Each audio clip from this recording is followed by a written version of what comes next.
नमस्कार हमारे प्यारे सभी साथियों को। दोस्तों Beltron data entry operator class day 16 में आप सभी का बहुत बहुत स्वागत है।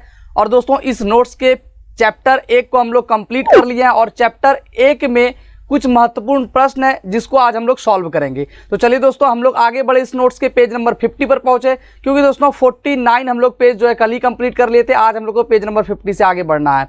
उससे पहले दोस्तों मैं आप सभी को बताना चाहूँगा कि अगर आप अभी तक इस नोट्स को परचेस नहीं किए हैं और नोट्स परचेस करना चाहते हैं तो निस्संदेह आप www.helpinggauravcom के वेबसाइट से आप लोग इसे बुक कर सकते हैं। जैसे आप इस वेबसाइट पर जाएंगे आपको टॉप पर ही जो है लेफ्ट साइड में दिखेगा Beltron DO notes buy now का ऑप्शन, उस पर आप लोग क्लिक करेंगे, क्यूआर कोड दिखेगा। क्यूआर कोड को स्कैन करके आपको 499 जो है रुपीस जो है पे कर देना है, 499 रुपीस। और उसके बाद आपको अपना नाम, अपना ईमेल आईडी और अपना व्हाट्सएप नंबर डाल के सबमिट कर देना है। और उसके बाद दोस्तों 24 घंटे के अंदर विथ पासवर्ड के साथ आपके जीमेल अकाउंट पर ये नोट्स अवेलेबल करवा दिया जाएगा। विशेष जानकारी के लिए दोस्तों आप इस नंबर पर व्हाट्सएप भी कर सकते हैं। तो चलिए दोस्तों बिना समय बर्बाद किए हम लोग पेज नंबर जो है 50 की तरफ आगे बढ़ते हैं। और दोस्तों जैसा कि आप लोग देख सकते हैं हम लोग कल जो है यहाँ तक कवर कर चुके थे, हाइब्रिड एप्लीकेशन तक। अब दोस्तों हम लोग बात करेंगे चैप्टर 1 के कुछ इंपॉर्टेंट प्रश्न के बारे में। उससे पहले दोस्तों मैं आप सभी से एक छोटा सा रिक्वेस्ट करने वाला हूं कि अगर आप अभी तक हेल्पिंग गौरव यूट्यूब चैनल को सब्सक्राइब नहीं किए हैं तो बिना समय बर्बाद के लाल करके सब्सक्राइब बटन को दबाकर हमारे चैनल को सब्सक्राइब कर ले और बगल के बेल आइकन को दबाकर ऑल पर जरूर क्लिक कर ले, ताकि जितनी भी मैं यूट्यूब पर वीडियो अपलोड करूँ आपको सबसे पहले नोटिफिकेशन जाए और आपका कोई भी क्लास मिस ना हो। तो चलिए दोस्तों अब हम लोग बात करते हैं चैप्टर 1 के कुछ इंपॉर्टेंट प्रश्न के बारे में। तो जैसा कि दोस्तों आप लोग देख सकते हैं प्राइमरी मेमोरी और सेकेंडरी मेमोरी में क्या अंतर है। विभिन्न प्रकार के प्राइमरी मेमोरी और सेकेंडरी मेमोरी डिवाइस को संक्षेप में समझाइए। ठीक है, ये आपको संक्षेप में समझाना है। उसके बाद दोस्तों हम लोग आगे बढ़े तो देख सकते हैं प्राइमरी मेमोरी और सेकेंडरी मेमोरी में निम्नलिखित अंतर है। क्या अंतर है? जहां पे जो चीज़ कंफ्यूज होने वाला चीज़ है या फिर जो आप कह सकते हैं कि थोड़ा अटपटा सा चीज़ जहां पे लोग कंफ्यूज करते हैं, जहां पे चूकते हैं, वो आपको इंपॉर्टेंट क्वेश्चन यहाँ पे दिखेगा ताकि आप इसको अच्छे तरीके से समझ लें, जिससे रिलेटेड एग्जाम में प्रश्न पूछा जाता है, कोई कंफ्यूजन ना हो, इसलिए दोस्तों इसको दोबारा डाला गया है। तो आप देख सकते हैं यहाँ पे प्राइमरी मेमोरी और secondary memory. Primary memory computer की इंटरनल मेमोरी होती है। क्या होती है? इंटरनल मेमोरी, जिसको क्या बोलते हैं? प्राथमिकी मेमोरी, प्राइमरी मेमोरी, मुख्य मेमोरी। मैंने आपको बताया था प्राइमरी मेमोरी को 2-3 नाम से जानते हैं, प्राइमरी मेमोरी, मुख्य मेमोरी, प्राथमिकी मेमोरी, ठीक है, इंटरनल मेमोरी। तो यही दोस्तों यहाँ पे बताया गया है कि प्राइमरी मेमोरी कंप्यूटर की इंटरनल मेमोरी होती है। वही दोस्तों सेकेंडरी मेमोरी को क्या कहते हैं? सेकेंडरी मेमोरी एक जो है एक्सटर्नल मेमोरी होता है। क्या होता है? एक्सटर्नल, एक्स्ट्रा उसमें होता है, एक्सटर्नल मेमोरी इसको कहते हैं। ठीक है, प्राइमरी मेमोरी को इंटरनल मेमोरी और सेकेंडरी मेमोरी को एक्सटर्नल मेमोरी कहते हैं। इसमें आपको कोई कंफ्यूजन नहीं होना चाहिए। प्राइमरी मेमोरी सेकेंडरी मेमोरी की तुलना में महंगी होती है। प्राइमरी मेमोरी यानी कि प्राथमिकी मेमोरी यानी कि मुख्य मेमोरी जिसको कहते हैं, वो क्या होता है? सेकेंडरी मेमोरी की तुलना में थोड़ा महंगी होती है, जबकि सेकेंडरी मेमोरी जो है थोड़ी सस्ती होती है। ठीक है, प्राइमरी मेमोरी फास्ट होती है जबकि सेकेंडरी मेमोरी स्लो होती है। प्राइमरी मेमोरी फास्ट क्यों होती है ये भी मैं विशेष तौर पर आपको अच्छे से बताया था, क्योंकि जो मदरबोर्ड के जो एकदम समीप जो है सटा हुआ रहता है, इसलिए कहा जाता है कि ये थोड़ा फास्ट वर्क करता है। ठीक है, प्राइमरी मेमोरी फास्ट होता है और सेकेंडरी मेमोरी थोड़ा स्लो होता है। प्राइमरी मेमोरी आमतौर पर वोलाटाइल मेमोरी होता है। वोलाटाइल और नॉन वोलाटाइल से रिलेटेड जो है प्रश्न पूछा जाता है कि निम्न में से कौन सा एक वोलाटाइल मेमोरी है, निम्न में से कौन सा एक नॉन वोलाटाइल मेमोरी है। तो याद रखना है प्राइमरी मेमोरी जो होती है वो क्या होती है? वोलाटाइल मेमोरी होती है। वहीं दोस्तों सेकेंडरी मेमोरी जो होती है, जबकि सेकेंडरी मेमोरी क्या होती है? नॉन वोलाटाइल मेमोरी होती है। उसके बाद दोस्तों हम लोग आगे बढ़े तो देख सकते हैं प्राइमरी मेमोरी की स्टोरेज क्षमता क्या होती है? कम होती है, जबकि सेकेंडरी मेमोरी की स्टोरेज क्षमता क्या होती है? अधिक होती है। सेकेंडरी मेमोरी में आप जितना बड़ा कर सकते हैं सेकेंडरी मेमोरी को, ठीक है, तो इसकी क्षमता हमेशा अधिक होगी, प्राइमरी मेमोरी की क्षमता कम होगी। अब दोस्तों हम लोग बात करेंगे रैम के बारे में। पहले भी मैंने दोस्तों रैम के बारे में चर्चा किया है, रैम रोम के बारे में, सारे चीज़ के बारे में हम लोग चर्चा किए हैं। लेकिन कुछ इंपॉर्टेंट चीज़ है दोस्तों जो आप कह सकते हैं चैप्टर 1 के कुछ इंपॉर्टेंट भाग हैं जिसको यहाँ पे दोबारा दिखाया गया है। तो देख सकते हैं रैम का फुल फॉर्म होता है रैंडम एक्सेस मेमोरी, जो मैंने बताया है। रैम एक हार्डवेयर डिवाइस है जो कंप्यूटर के मदरबोर्ड पर लगी होती है। ठीक है, जो क्या होती है? कंप्यूटर के मदरबोर्ड पर लगी रहती है। यह कंप्यूटर की प्राइमरी मेमोरी होती है। क्या होती है? प्राइमरी मेमोरी होती है। यह अस्थायी मेमोरी होती है, अर्थात इसमें स्टोर डेटा कंप्यूटर बंद होने पर डिलीट हो जाता है। जैसे आप कंप्यूटर से डाटा मतलब कि आप पावर को ऑफ करते हैं, लाइट को ऑफ करते हैं, लाइट काट देते हैं सिस्टम से, तो वो क्या हो जाती है? उससे डाटा जो है रैम से ऑटोमेटिक हट जाता है, डिलीट हो जाता है, जिसको आप दोबारा नहीं पा सकते हैं। इसलिए दोस्तों इसे अस्थायी मेमोरी कहते हैं। ठीक है, जिसको पुनः आप लोग प्राप्त नहीं कर सकते हैं। वहीं दोस्तों रोम को क्या बोलते हैं? तो रीड ओनली मेमोरी। रैम को कहते हैं रैंडम एक्सेस मेमोरी और रोम को कहते हैं रीड ओनली मेमोरी। ठीक है, रोम का पूरा नाम रीड ओनली मेमोरी है। यह कंप्यूटर की प्राइमरी मेमोरी होती है। कौन सी मेमोरी होती है? प्राइमरी मेमोरी होती है। यह क्या होती है? नन वोलाटाइल होती है। देख सकते हैं आप, यह एक नन वोलाटाइल होती है, जबकि रैम क्या होती है? एक वोलाटाइल मेमोरी होती है। याद रखना है, रैम क्या होती है? वोलाटाइल मेमोरी, क्योंकि आप देख सकते हैं यह क्या होता है? यह कंप्यूटर की प्राइमरी मेमोरी होती है। और यहाँ पे भी आप देख सकते हैं प्राइमरी मेमोरी क्या होता है? यहाँ पे आप देख सकते हैं प्राइमरी मेमोरी को हम लोग क्या बोलते हैं? वोलाटाइल मेमोरी होती है। तो याद रखना है आपको, रैम जो होता है वो वोलाटाइल मेमोरी होता है, जबकि रोम जो होता है एक नन वोलाटाइल मेमोरी होता है। इसमें कंप्यूटर को स्टार्ट करने वाले प्राथमिकी प्रोग्राम एवं जो है सेटिंग BIOS होती है। ठीक है, तो ये आपको जो है ध्यान रखना है कि रोम का full form read only memory होता है और यह एक नन वोलाटाइल मेमोरी होता है। उसके बाद दोस्तों हम लोग बात करेंगे हार्ड डिस्क। ठीक है, हार्ड डिस्क का विकास कंप्यूटर में डेटा को स्टोर करने के लिए किया गया था।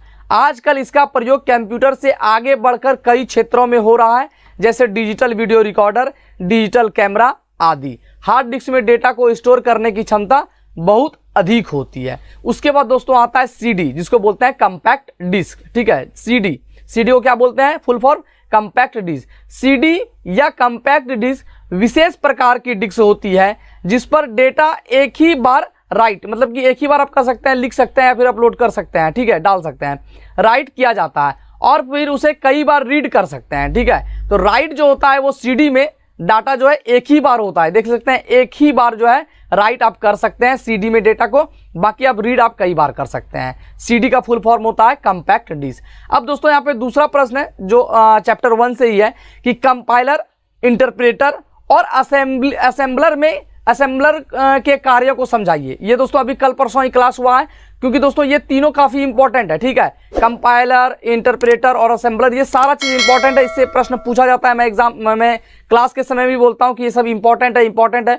कुछ स्टूडेंट है जो इसको नोट भी करते हैं, कुछ को लगता है कि सर तो पूरा इंपॉर्टेंट बोल रहे हैं, लेकिन वाकई में ये सब इंपॉर्टेंट है। इसको आपको ध्यान में रखना है। कंपाइलर एक सिस्टम सॉफ्टवेयर है। कंपाइलर क्या है? सिस्टम सॉफ्टवेयर है। यह एक ट्रांसलेटर होता है। यह क्या होता है? ट्रांसलेटर होता है जो हाई लेवल लैंग्वेज के प्रोग्राम को मशीनी लैंग्वेज में बदलता है। कंपाइलर का मुख्य काम क्या है? तो हाई लेवल लैंग्वेज प्रोग्राम को मशीनी लैंग्वेज में बदलना होता है। अब आपसे एग्जांपल में पूछा जाएगा कि हाई लेवल लैंग्वेज प्रोग्राम को मशीनी लैंग्वेज में बदलने के लिए किसका उपयोग करते हैं? तो याद रखना आपको, कंपाइलर का इस्तेमाल करते हैं। कंपाइलर के अलावा भी दोस्तों एक चीज का इस्तेमाल करते हैं, वो भी मैं आपको बताया था और फिर एक बार बताऊंगा। ठीक है, कंपाइलर पूरे प्रोग्राम को एक साथ मशीनी कोड में बदल देता है। आपको सिर्फ इतना ध्यान में रखना है कि हाई लेवल लैंग्वेज को मशीनी लैंग्वेज में बदलने का काम करता है कंपाइलर। उसके बाद दोस्तों हम लोग आगे बढ़ेंगे तो देख सकते हैं इंटरप्रेटर क्या है? तो देख सकते हैं इंटरप्रेटर एक सिस्टम सॉफ्टवेयर है। यह भी एक सिस्टम सॉफ्टवेयर है। यह एक ट्रांसलेटर होता है। ठीक है, कंपाइलर भी एक ट्रांसलेटर होता है और इंटरप्रेटर भी एक जो है ट्रांसलेटर होता है, जो हाई लेवल लैंग्वेज को, आप देख सकते हैं, जो हाई लेवल लैंग्वेज को मशीनी लैंग्वेज में बदलता है। ठीक है, आप देख सकते हैं कंपाइलर भी जो है वो हाई लेवल लैंग्वेज को मशीनी लैंग्वेज में बदलता है और इंटरप्रेटर भी जो है हाई लेवल लैंग्वेज को मशीनी लैंग्वेज में बदलता है। अब आपसे जब प्रश्न पूछा जाएगा एग्जाम में कि हाई लेवल लैंग्वेज को मशीनी लैंग्वेज में कौन बदलता है, अगर सिर्फ कंपाइलर का ऑप्शन दिखा तो कंपाइलर पर टिक करेंगे, अगर इंटरप्रेटर का ऑप्शन दिखा तो सिर्फ इंटरप्रेटर पर क्लिक करेंगे, अगर कंपाइलर और इंटरप्रेटर दोनों का ऑप्शन आपको दिखा तो ए और बी बोथ का भी ऑप्शन आपको दिखेगा, तो बोथ पर आपको क्लिक करना है। ठीक है, तो देख सकते हैं इंटरप्रेटर भी जो है हाई लेवल लैंग्वेज को मशीनी लैंग्वेज में बदलता है। यह कोड को लाइन बाय लाइन मशीनी लैंग्वेज में बदलता है एवं उसको रन करके पूरे परिणाम को तुरंत डिस्प्ले करता है। यह कंपाइलर से धीमा होता है। इंटरप्रेटर जो होता है कंपाइलर से धीमा होता है। अब आपसे एग्जाम में पूछा जा सकता है कि कंपाइलर से निम्न में से कौन कंपाइलर से धीमा होता है, तो याद रखना है आपको, यह जो है कंपाइलर से धीमा होता है, यानी कि इंटरप्रेटर थोड़ा धीमा होता है, कंपाइलर थोड़ा फास्ट होता है। ठीक है, यह जल्दी से जो है हाई लेवल लैंग्वेज को प्रोग्राम मशीनी लैंग्वेज में बदलता है, इसमें थोड़ा वक्त लग जाता है। उसके बाद दोस्तों हम लोग आगे बढ़े तो जैसा कि देख सकते हैं असेंबलर के बारे में हम लोग बात करने आ रहे हैं। देख सकते हैं यहाँ पे तीनों के बारे में पूछा गया है, तो अब हम लोग बात करेंगे असेंबलर के बारे में। तो देख सकते हैं असेंबलर भी एक जो है सिस्टम सॉफ्टवेयर है, यह भी एक ट्रांसलेटर है जो असेंबली लैंग्वेज के प्रोग्राम को मशीनी लैंग्वेज में बदलता है। वो हाई लेवल लैंग्वेज के प्रोग्राम को मशीनी लैंग्वेज में बदलता था, और ये जो है असेंबली लैंग्वेज को जो है असेंबलर जो होता है वो असेंबली लैंग्वेज के प्रोग्राम को मशीनी लैंग्वेज में बदलता है, और मशीनी लैंग्वेज को असेंबली लैंग्वेज में बदलता है।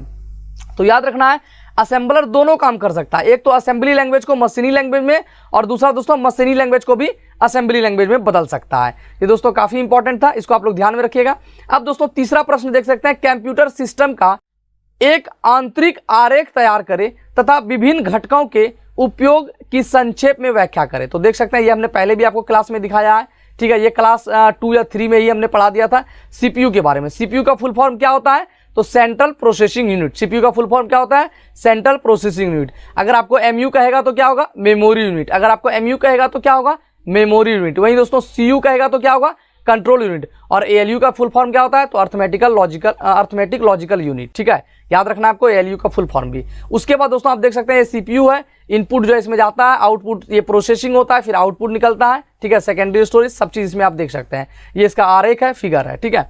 उसके बाद दोस्तों हम लोग आगे बढ़े तो देख सकते हैं सेंट्रल प्रोसेसिंग यूनिट यानी कि सीपीयू। तो देख सकते हैं सीपीयू का पूरा नाम सेंट्रल प्रोसेसिंग यूनिट है। यह कंप्यूटर का दिमाग होता है। आपसे पूछा जाएगा एग्जाम में कंप्यूटर का दिमाग किसे कहते हैं, कंप्यूटर का मस्तिष्क किसे कहते हैं, कंप्यूटर की खोपड़ी किसे कहते हैं, तो याद रखना है सीपीयू को कहते हैं, जिसे सेंट्रल प्रोसेसिंग यूनिट इसका फुल फॉर्म होता है। सीपीयू का काम निर्देशों अथवा प्रोग्रामों को एक्सिक्यूट करना होता है। सीपीयू, सीयू, एएलयू और एमयू से मिलकर बना होता है। एमयू का फुल फॉर्म भी बताया है, सीयू का भी फुल फॉर्म बताया है, एएलयू का भी फुल फॉर्म बताया है, सीपीयू का तो बताया ही है। ये सारा चीज आप लोग को नोट डाउन करते रहना है और पढ़ते रहना है। मेमोरी यूनिट, एमयू का देख सकते हैं यहाँ पे फुल फॉर्म, मेमोरी यूनिट यहाँ पे भी दिखाया गया है। किसी भी निर्देश, सूचना अथवा परिणामों को स्टोर करके रखना मेमोरी कहलाता है, ठीक है। किसी भी निर्देश, सूचना अथवा परिणामों को स्टोर करके रखना मेमोरी कहलाता है। मुख्य रूप से मेमोरी दो प्रकार के होते हैं, प्राइमरी मेमोरी और सेकेंडरी मेमोरी, जिसका अभी अभी मैंने आज की क्लास में दोनों में मैंने अंतर बताया है कि प्राइमरी मेमोरी और सेकेंडरी मेमोरी में से क्या क्या अंतर होते हैं, ठीक है। अब इनपुट के बारे में हम लोग चर्चा कर लेते हैं, जो पहले भी हमने किया है। इनपुट डिवाइस वे डिवाइस होते हैं जिनका प्रयोग कंप्यूटर में डेटा तथा निर्देशों को इनपुट के रूप में देने के लिए किया जाता है।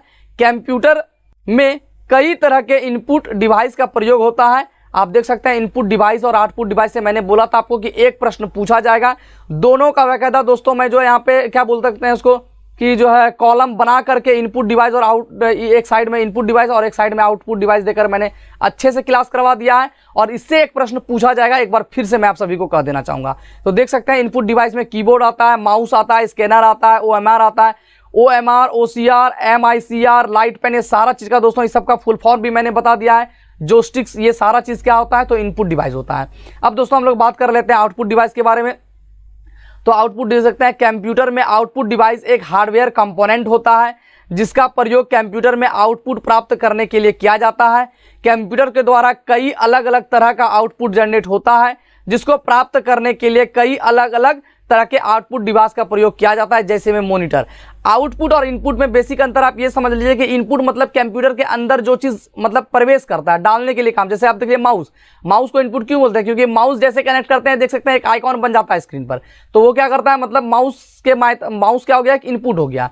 वहीं दोस्तों आउटपुट, जैसे ये स्क्रीन जो आप देख रहे हैं जिस पर ये सारा चीज चल रहा है, वो क्या होगा, एक आउटपुट। स्क्रीन को क्या कहते हैं, मॉनिटर कहते हैं। तो मॉनिटर, प्रिंटर एक क्या करता है, जब आप कमांड से जो है कमांड देते हैं कंट्रोल पी, प्रिंट का जो एक शॉर्टकट होता है कंट्रोल पी, तो कंट्रोल पी करके जब आप प्रिंट करते हैं तो प्रिंटर जो एक हार्ड कॉपी जो है प्रिंट करके देता है, ठीक है ना। तो प्रिंटर क्या होगा, आउटपुट, मतलब आउटपुट दिया हम लोग को। प्लॉटर से भी बड़े बड़े पोस्टर को हम लोग प्लॉटर की मदद से प्रिंट करते हैं। स्पीकर के सहायता से हम लोग गाना सुनते हैं, संगीत सुनते हैं, तो उससे भी आवाज निकलता है बाहर की तरफ। तो ये सब क्या होता है, आउटपुट होता है। आउटपुट और इनपुट में बेसिक आप लोग समझ गए होंगे।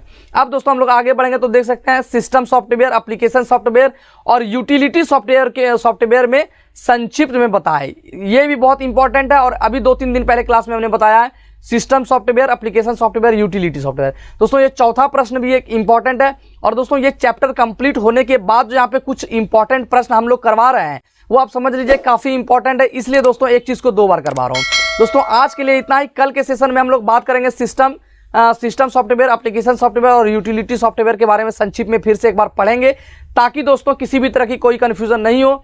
जो लोग पहले क्लास किए हैं इसके बारे में वो फिर से करें, उसको इग्नोर ना करें, क्योंकि ये सारा इंपॉर्टेंट है। मिलते हैं फिर से आपसे अगली वीडियो में, तब तक के लिए बाय एंड टेक केयर। जय हिंद, वंदे मातरम।